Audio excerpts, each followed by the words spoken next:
ماریا میری بھابھی کا نام تھا۔ اس کو عامر بھائی نے پہلی بار کزن کی شادی میں دیکھا تھا۔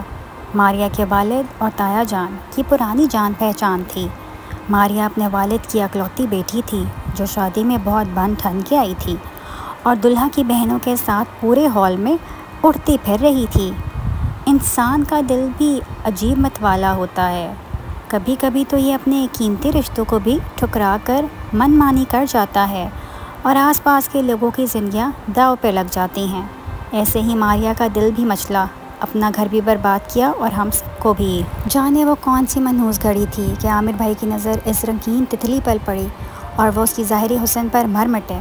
گھر آ کر والدہ کو بتایا کہ شادی میں ایک لڑکی کو دیکھا ہے، وہ دل میں اتر گئی ہے، شادی کرنی ہے مجھے اس سے۔ ہماری تو ماریا کی فیملی سے بالکل جان پہچان نہ تھی، وہ تو تایا جان کے دوست کی بیٹی تھی۔ امی نے تو ماریا کو دیکھا بھی نہ تھا۔ شادی کے گھر میں 20 لڑکیاں ہوتی ہیں، ایک سے ایک سچ سنور کے آتی ہے، لیکن مجھے وہ اس لیے یاد تھی کیونکہ شازیہ نے اس کو مجھ سے ملوایا تھا۔ وہ مہندی والے دن سبز لہنگا پہن کر آئی تھی، سرخ کرتی، سبز دوپٹہ جس پر منفرد ستارے سلمے دبکے کا نفیس کام تھا۔ اس کا فخرانہ لباس اور بے نیاز انداز سے لگتا تھا کہ وہ کسی امیر گھرانے کی نور نظر ہے۔ بھائی جان کے دل پر تو اس کی تصویر کچھ اس طرح سے نقش ہو گئی تھی کہ وہ امی کے پیچھے پڑ گئے کہ کسی بھی طرح ماریا سے ان کے رشتے کی بات چلائی جائے۔ وہ اس سے علاوہ کسی اور سے شادی کے لیے تیار نہ تھے۔ ابا تو چاہتے تھے کہ بھائی کی شادی تایا کی بیٹی سے ہو، جبکہ تایا بھی اپنی بیٹی کا ہاتھ عامر بھائی کو دینا چاہتے تھے۔ اس لیے تو امی سے بن نہیں پا رہا تھا کہ کیسے ماریا کے گھر رشتہ بھیجا جائے۔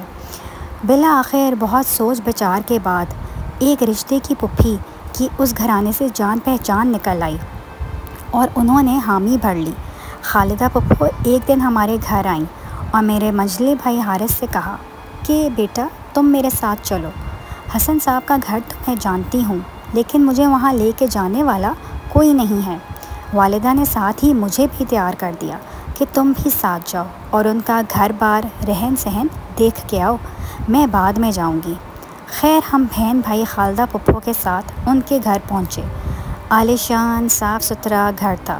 ماریا کی والدہ بہت اچھے اخلاق والی تھی، خود ماریا بھی مہمان نواز اور خوش مزاج تھی۔ یہ لوگ ایسے سبھاؤ سے ملے کہ دل مو لیا۔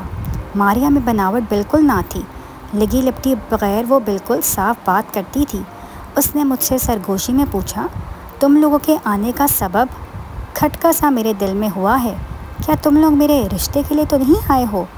اس نے ایسے سیدھے اور کھرے الفاظ میں بات کی کہ میں دنگ رہ گئی۔ وہ بولی، کس سوچ میں پڑ گئی ہو؟ صاف صاف بتاؤ کیوں آئی ہو؟ میں نے کہا، ہاں بھائی ہم اپنے بھائی کا رشتہ لینے آئے ہیں۔ وہ سمجھی کہ جو بھائی ہمیں یہاں لے کے آیا ہے مطلب حارث بھائی، ہم اس کا رشتہ لینے آئے ہیں، جبکہ ہم تو عامر بھائی کے رشتے کے لیے آئے تھے۔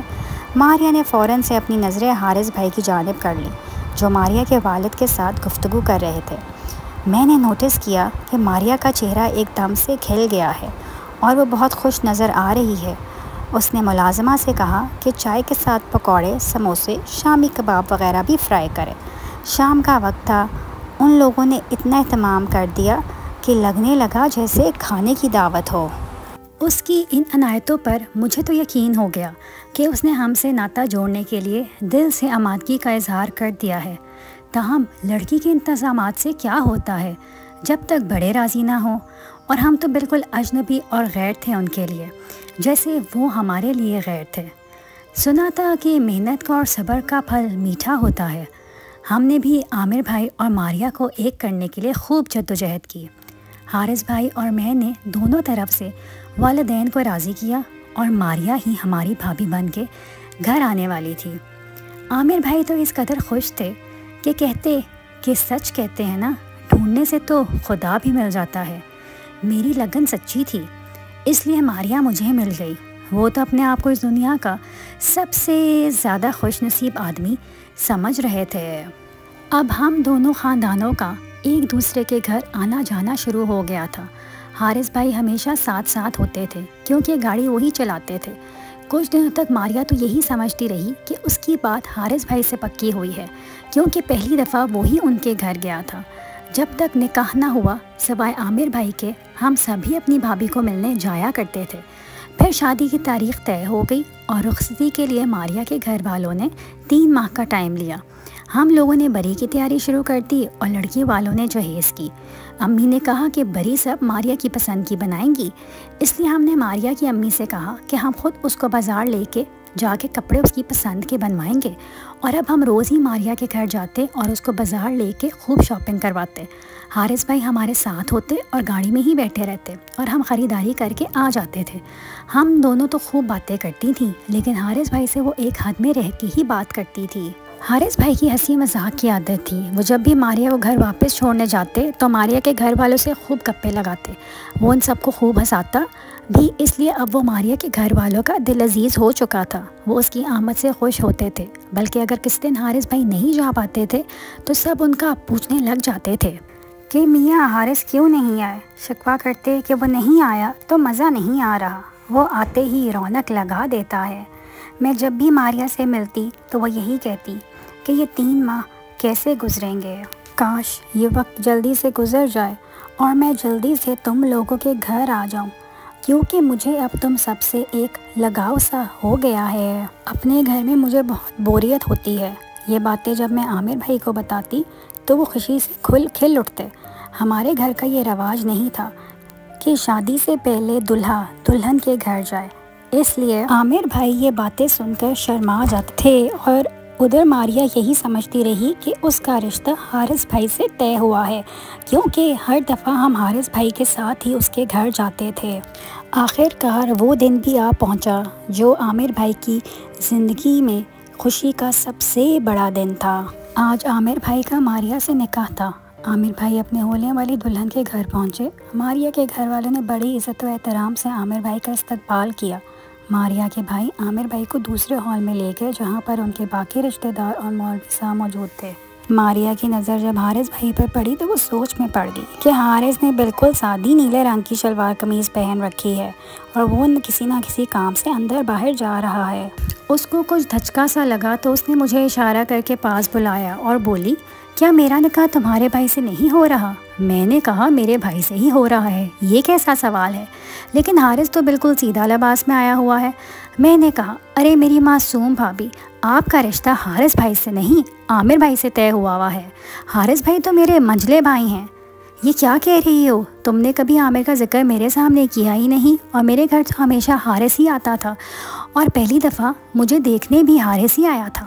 ہاں بالکل، حارث بھائی ہی آئے تھے، کیونکہ ہمارے ہاں لڑکے کو لڑکی والے کے گھر نہیں بھیجا جاتا، اور ویسے بھی عامر بھائی نے تمہیں شادی میں دیکھ کے پسند کیا تھا، اس لیے ان کو آنے کی ضرورت نہ تھی۔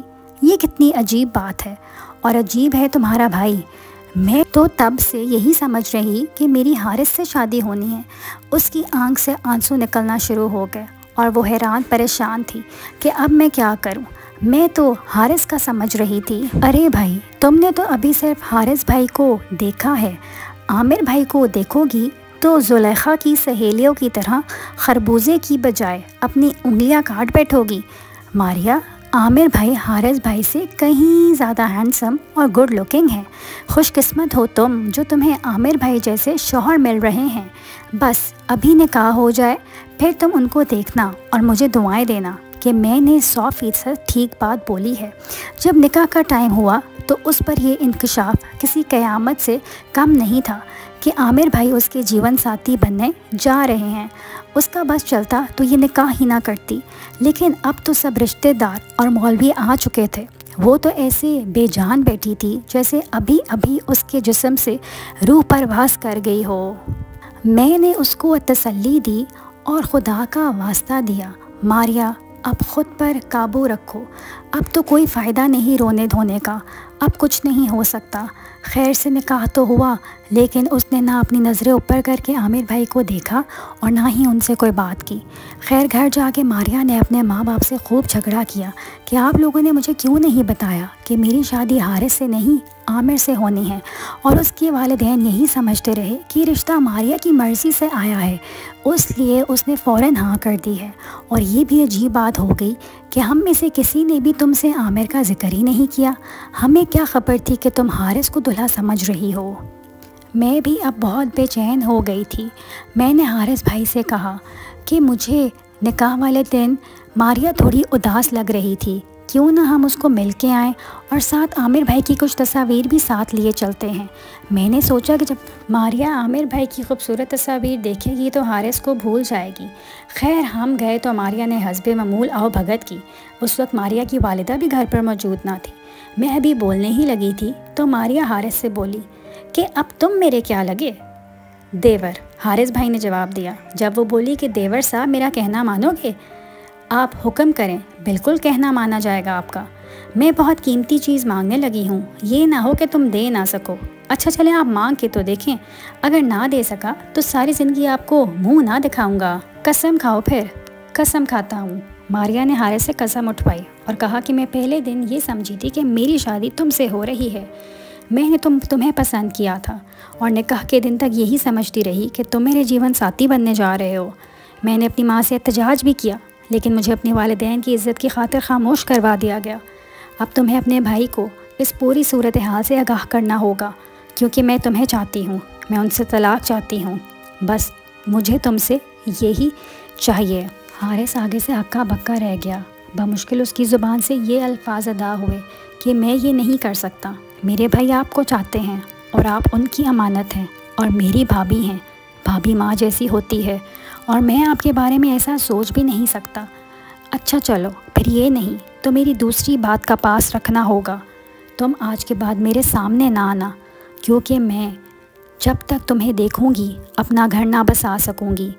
تم اور میں ایک گھر میں روبرو نہیں رہ سکتے۔ جس دن میں رخصت ہو کر تمہارے گھر آؤں گی تمہیں اسی دن وہ گھر چھوڑ کے جانا ہوگا کیونکہ پھر ہی تمہارے بھائی کے ساتھ دیانتداری سے گھر بسا سکوں گی۔ یہ بات مجھے منظور ہے، حارث بولا۔ حارث نے جذباتی ہو کر دوبارہ اپنی بات کو دہرایا اور کہا کہ جس دن آپ گھر میں قدم رکھیں گی میں اس گھر سے چلا جاؤں گا اور کبھی آپ کو اپنی شکل نہیں دکھاؤں گا۔ یہ بڑی کڑی شرط تھی، یہ جلاوطنی کی سزا تھی۔